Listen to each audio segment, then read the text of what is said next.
Okay, hi. I don't have a lot of time today because my husband just took my daughter to the arcade and I don't know how long till he gets back. So let's go ahead and try to get this thing done in one take. Okay. I stepped on a snail today. I thought it was an acorn, but I don't want to talk about it. What I actually invited you here today to talk about is mental health, a very serious issue. Let's start. What's the difference between mental health and mental illness? That's not a joke. I don't know. What's the difference between mental health and mental illness? I don't think there's a difference, but let's try to figure it out. Let's start with dementia. It's a gold mine of comedy. If you know, you know. It's pretty insane, dementia is. So one example is every day I go over to my 90-year-old neighbor's house with my little daughter. And the other day we were walking in. There's a little bowl of rocks from around the world down low. My daughter grabs the rock. No big deal. We walk in. I'm saying, hi Barbara. Yeah, we're gonna call her Barbara because that's her name. So anyway, my daughter has a rock. I'm saying, hey, it's a pretty nice day today. She hands her the rock. Barbara says, thanks. I'm still talking. I'm like, blah, blah, blah. And Barbara takes the rock and she's like, takes a really big bite out of this rock. And then immediately she's like, ah, that's hard. What did you give me? And I thought it was hilarious. So I was like, yeah, that's a rock. You just ate a rock. So of course she's got about a 10-second memory. So for a while, maybe half an hour, she's just like picking stuff out of her mouth. She's like, what did I eat? And I had to keep telling her, you ate a rock. That's just one example. But one thing I've learned about dementia by taking care of an older person at the same time that I'm parenting is that childhood, toddlerhood, and infancy are the same stages as dementia, just backwards. So like first you've got the stage where they keep asking you questions all the time and you gotta keep answering them. And after that, you got the times where you gotta really watch them or they're gonna run outside and get in the road or something. End up in, you know, like Calcutta or anyway. So, and then finally you've got the stage at the very end or the beginning where you just play deep house music and flash a strobe light and try to trip them out. So I thought that was interesting. So yeah, I guess I'm probably mentally ill. One of the reasons I never really fit into this world. I always rebelled against anything, didn't matter what it was. Somebody's telling me what to do, I'm not going to want to do it. So one example of that, where it didn't turn out as well as you'd think it would, is I was living in Alaska. I was having to pay some bills, having some money, bank stuff not working. So I bought one of those prepaid cards to pay bills with. I put $350 cash on my new card, and then I assumed it was my card, my money, but no, you got to go online, tell them exactly who you are so they can see who's spending this $350. So you got to fill out an online thing. First question, what's your name? I'm like, y'all don't need to know who I am. So I'm like, Miranda. Tell them my name's Miranda. And so that actually sucked because I never got that $350 at all. And every time I was on the phone with the prepaid card people, they kept asking to talk to Miranda. They were only authorized to talk to Miranda legally. So that sucked. Okay, so also tell me if this sounds like mental illness to you or if you can relate to this. So this is how my life is. So a lot of people, it looks to me like they'll be like, I'm an interior designer. I'm going to do that for 20 years. And then some people are like, I'm a rock climber. I'm really focusing my life on climbing rocks. But that's not how I am. So this is more like me. One day I'm like a painter, and I'm like painting a version of the Sistine Chapel, but like with different ice cream flavors. And then the next day I got this idea for a short story I gotta write. It's about these people who are dreaming about each other all the time, and it turns out they're clones. And so I write a little short story, and then I'm like, okay, what I really need to do is make a diorama of Gone with the Wind. Okay, that turned out pretty good. Got a little stuck when I was doing the curtains though, because I had this idea for a new sweater that's going to revolutionize winter wear. So I get going on that, but that was a little bit boring. So I went online. I'm thinking I need to learn how to sail. So I'm like, anybody out there want to teach me how to sail? Nobody did. So I was a little bit down. So I'm just sitting around the house looking at all this stuff I got. I'm like, man, I got enough stuff for a tree house. So then I cut my hair and make some dream catchers.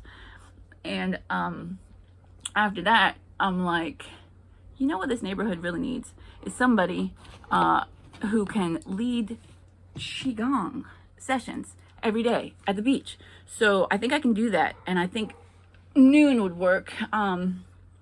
Every day at noon, we're going to do Qigong at the beach. But it's afternoon already today. So we'll start that tomorrow at noon. But yeah, it is going to be a long-term type of thing. Then I get down to the beach and I'm like, gosh, what a setting for a movie. Let's see if I can round out some actors. And yeah, I'm working on that. Oh, you want me to do the dishes? I'm kind of juggling a lot of stuff around here, but yeah, okay, I'll do the dishes. If you'll be the first guest on my podcast that I'm doing, it's about like spirituality and real life mystical experiences. So I don't know, that's kind of how my life goes. Anyway, so let me tell you this. The other day I was driving down the road and I saw a bunch of fire trucks and a whole bunch of police cars up to something. So I'm driving by real slow and I look over, try to see what happened. And it turns out that somebody drove their car all the way into somebody else's sunroom, like a glass sitting porch room. And that's terrible. But I did try to imagine what was going on in that room right before it happened. So I pictured the guy who lives there. He's really been cleaning his life up and working really hard. So he's proud of himself. He decided to invite his parole officer over for tea. I mean, his sunroom looks great this time of year, so invite him over for tea. And he's like, yeah, well, things have been pretty calm around here. And then boom, 2011 Pontiac Firebird in the house. Totally different world. So yeah, I feel like I live in a totally different world. People talking about all kinds of stuff I don't really get, like Zoom and Ubers. And I think I Zoomed once when I tried out for Wheel of Fortune. And I don't think I've ever been in an Uber. Although that is the kind of thing that it sounds like probably would have forgot about. Anyway, yeah, I don't really relate to a lot of people, or mainstream society is what I mean. I don't really relate to mainstream society. And I've been trying to figure out why that is. And I think there is one big reason. It's because I don't do that doctor thing. The, medicine and all that stuff. Because like everywhere, everybody's always talking, even young people are always talking about blood work and their prescriptions for oxycodone or whatever it is. And the primary care orthologist referred them to a new bone specialist. I don't even get it. Like, that's boring for one thing. Yeah, personally, I don't have the time to wait on somebody to tell me, like, months down the road what's wrong with my body. When they can spare a minute, you know, it's kind of important to me. So I usually just ask my body what's wrong, and then it gets better. And actually, that always works, and it's quick and easy. I just see doctors as scammers. Like, give me $600 or you're gonna die. Okay. Yeah, don't waste my time. Okay. Yeah, like I said, I don't live in the kind of world where I pay somebody to tell me what's wrong with me. I actually got that for free growing up. If being abused by a minister of God is a whole nother level of mindfuckery. Like, if you know, you know. Like, it's not just your dad who thinks you're a disappointment. He's actually a spokesman for the creator of the universe. So, it sucks for you, dummy. But anyway, that's kind of heavy, but it's actually funny because I know that, like, on the other side, my soul and my dad's souls are buddies, and one day we're just, like, cracking each other up over how good of actors we were. Like, he was telling me how I was, and I believed him. Okay. Nice job. You know. Hey. Anyway. Yeah, so this is my debut as a performer. I've never considered myself much of an actor at all. I can't even act nice, which I think is the easiest one. Yeah, even if I try to be friendly, if I have to sit beside somebody I don't like the whole time, I'm just like,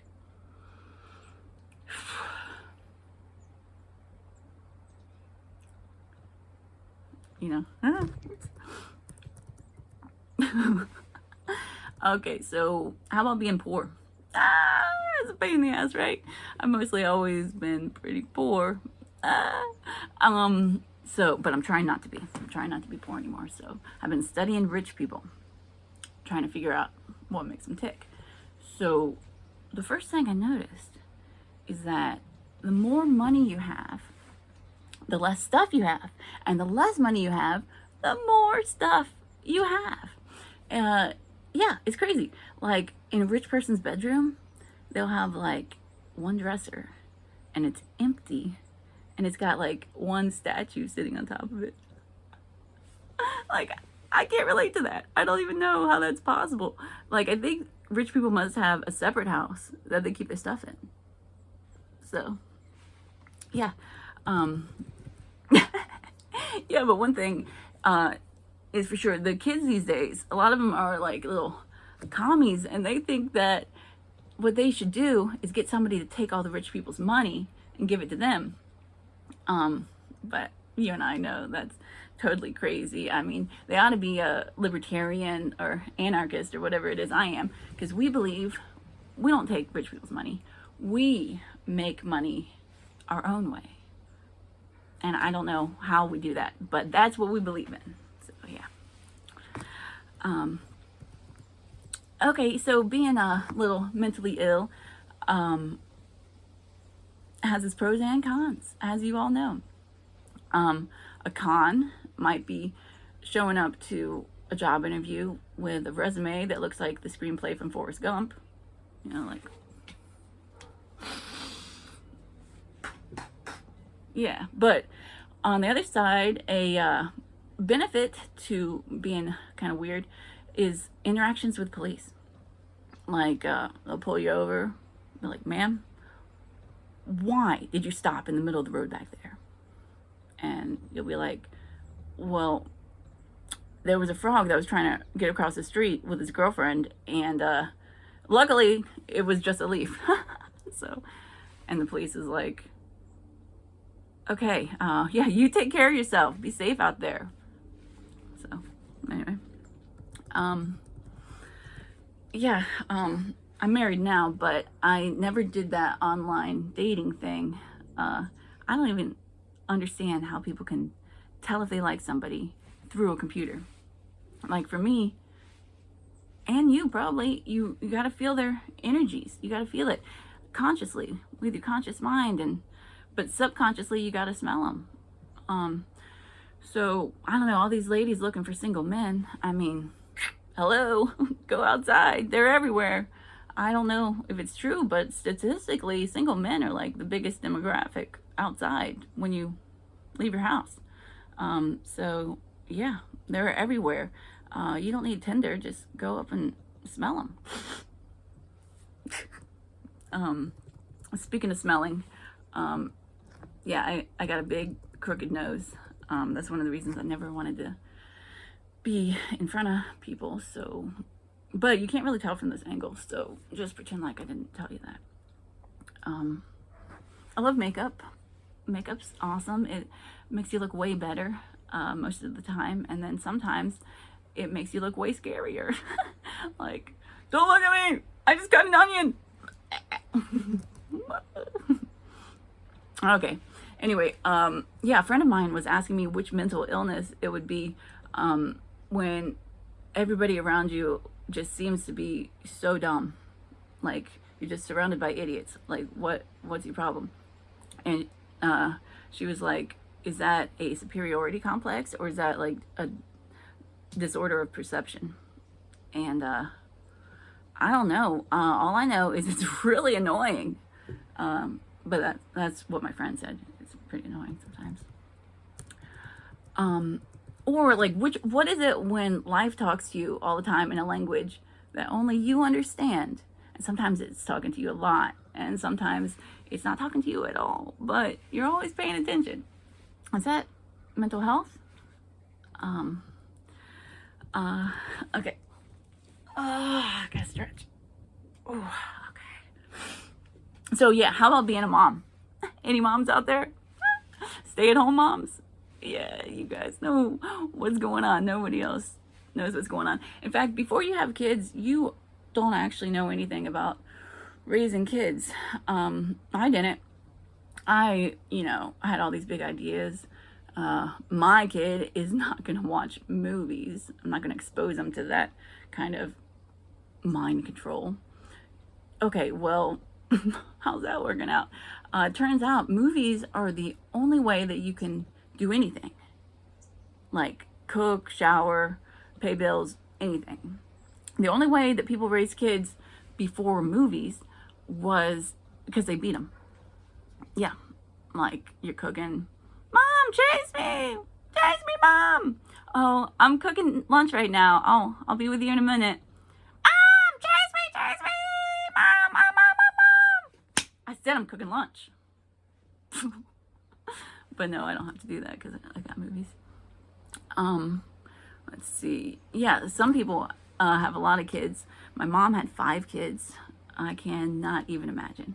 Like after we had our daughter, we did not even talk about having another one. I think we both understood that we learned that lesson.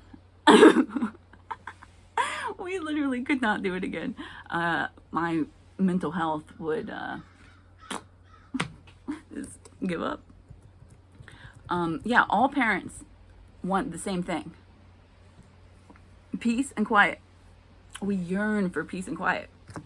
But the thing is that you can have quiet, but you're not going to have peace. Because if it's quiet, you're like, why is it so quiet?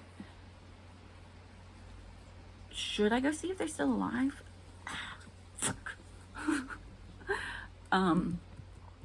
Yeah, so I like to read. One thing that I like to read sometimes is like self-help and what do they call it, mindfulness type stuff. But I have noticed that the self-help people, they got nothing to say to parents. They pretend parents do not even exist. They'll tell you stuff like, anyone who steals your peace, who sucks your energy, just let them go. And every parent is like,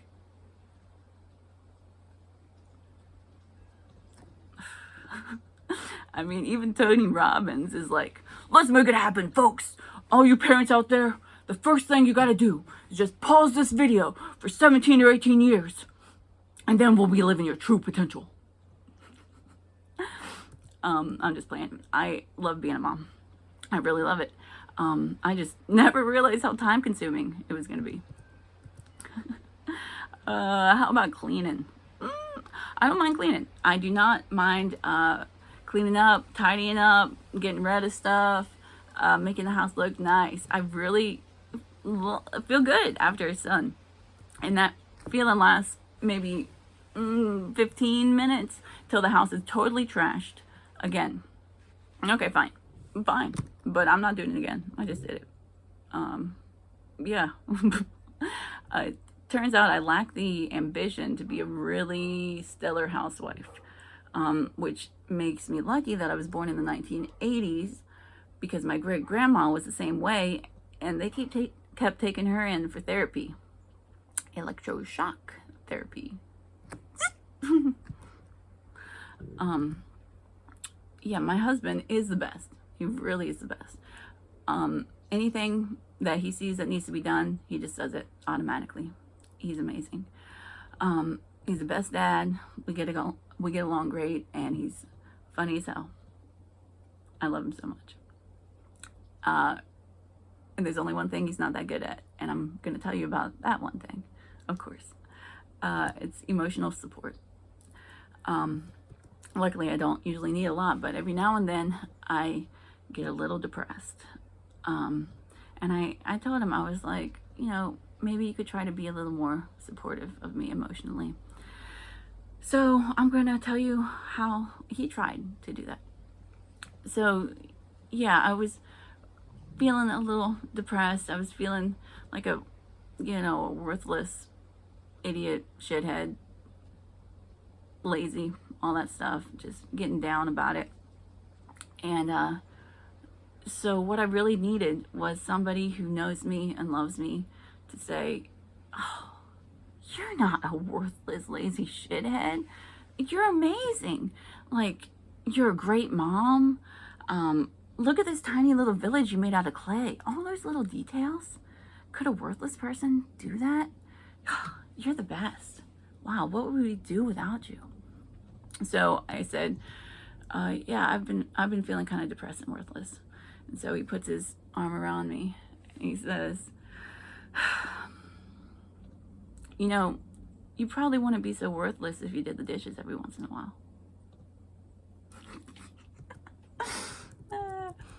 Anyway, so yeah, my daughter is amazing also. She's 2 years old now.